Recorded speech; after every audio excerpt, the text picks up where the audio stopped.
What's up, guys? Hey, it's Roman Blandino, coming to you live, recorded, however you want to put it. Coming to you, just to say hi, just to let y'all know how everything's going. I'll tell you what, this whole quarantine bit has been driving me nuts, and I'm sure a lot of y'all have felt the same way. For me, it's kind of an interruption to something that my heart is really into, and that's my job, my teaching, me being with the kids. So for me, this whole thing is just like an interruption, I'm not trying to make it sound like I'm taking it lightly or that I'm not taking this whole beer flu. I mean, coronavirus seriously because I am, but it's still for me an interruption for something that I know God has called me to do, and that is be a teacher. And I'm a teacher to what I consider to be um, some of the most, or yeah, some of the most influential ages that a person can possibly be involved with, and that's seventh graders in junior high uh, between the ages of 12 and 14ish.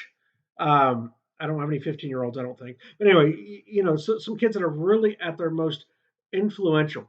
And I always tell people that it's like when I start with them in the first semester, at the beginning of the school year, they are kind of still immature, but as we go along throughout the school year, I get to see them turn this corner, and they all of a sudden start becoming young men and young women. Still young, but they start to show that maturity. And for me, my job wasn't done. Uh, I want to be back at work. I want to be with my students. I want to be doing the job that God called me to do, and I can't do that. So for me, it's been kind of hard. I'm not like some people I've talked to where they're kind of enjoying this break for the non-essential personnel. Um, I mean, we're doing online school, so so I'm not technically on a break, but still, it's not being there. It's not being in the place that I love to be at. And for me, it's taught me to have a lot of patience, to have a lot of trust in God, that God is going to direct us on the right path. He's going to show us the way no matter what happens. And for me, it's like I said, it's really caused me to kind of slow down some and kind of calm down some to really just see His beauty in everything and to see the miracles that He will work. Because I can tell you guys, when I'm at school, I'm busy. I'm busy and I like it that way, but sometimes I don't really truly pay attention the way I should. And now that he has called all of us to be on this break, uh, no matter how you want to look at it, he has called all of us to slow down and to really pay attention to him and pay attention to his beauty and the beauty that he's brought into this world. Guys, it really caused me to refocus. I still want to be at the school. I still want to be with my kids, but God has slowed me down some, and in a way, He has really inspired me to listen to Him, to listen to what's going on around me, to pay attention to the miracles that He works every day. Case in point, when all this first started and everybody started to panic, and we heard all the drastic numbers, all the doom and gloom, we thought, this is going to be one of the worst things we ever saw. Now, don't get me wrong. Like I said, I'm not taking it lightly. This is a very highly contagious virus, but the mortality rate that they first uh, predicted is where we're at now is coming nowhere close to it, and that's God. Okay, we allowed things to come into our world, come into our lives that really scared us, and God said, "Whoa, wait a minute, listen to me, pay attention to me." And He is making those miracles every day outside. Okay, this break has allowed me to not only focus on Him, to focus on my family. Now, Logan's not here; he's still in Ruston. He's still at Louisiana Tech, but I have Jennifer here, I have Trevor here.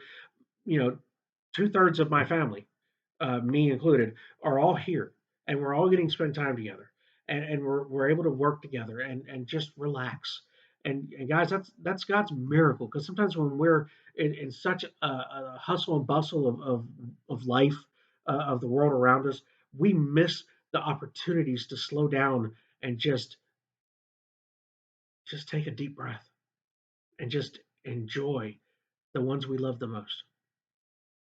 And I'm not going to say that she's letting me, that Jennifer's letting me just sit around and do nothing. No, no, we've been working. We've been, doing little projects and stuff. She's never been one to let her grass grow under her feet, and she makes sure that I'm the same way. But it's awesome because we're doing it together. It's not her saying, "Hey, I want you to go do this." She's saying, "Let's do this." And so we're spending that time together that we may not have been able to do before because of her job and my job and just the running that we do all the time. And now guess what? There's nowhere to run. And so this time that we're getting together, we're cherishing it, we're sharing it, and we're enjoying it together. And God made that possible. Look, this beer flu is bad, okay? For those of y'all who keep wondering why I call it a beer flu, because it's corona virus. Um, it's bad, but the silver lining in it all is, guys, look what we're getting to do. We're getting to focus, focus on God and focus on blessings and focus on beauty. And I truly don't think that most of us, and me included, I believe me, when I say most of us, I'm referring to me, that we really take that time. And guys, we have it now.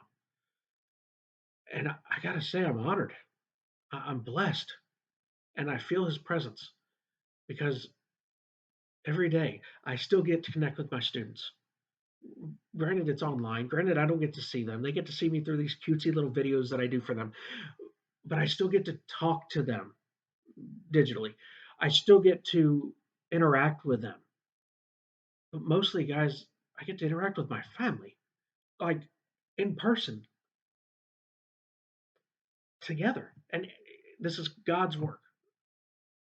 Okay, there's a scripture that everybody knows, but it's something that really comes to mind in times like this, and it's Proverbs 3:5-6. Trust in God in all your heart, with all your heart, and lean not on your own understanding, and in all ways submit to Him, and He will make your path straight. What has He done for us? We have had no choice but to submit to God in this time, and we've trusted Him and leaned on Him, and all our paths have gone straight through our family, to our friends, ultimately to Him. And I love Him for it. And I really hope that y'all get that same thing. Because in the end, when all this is over with, our relationship with Him and our relationship with our families has become so much stronger in the end. God bless you. I love you. And I know I will see you again soon.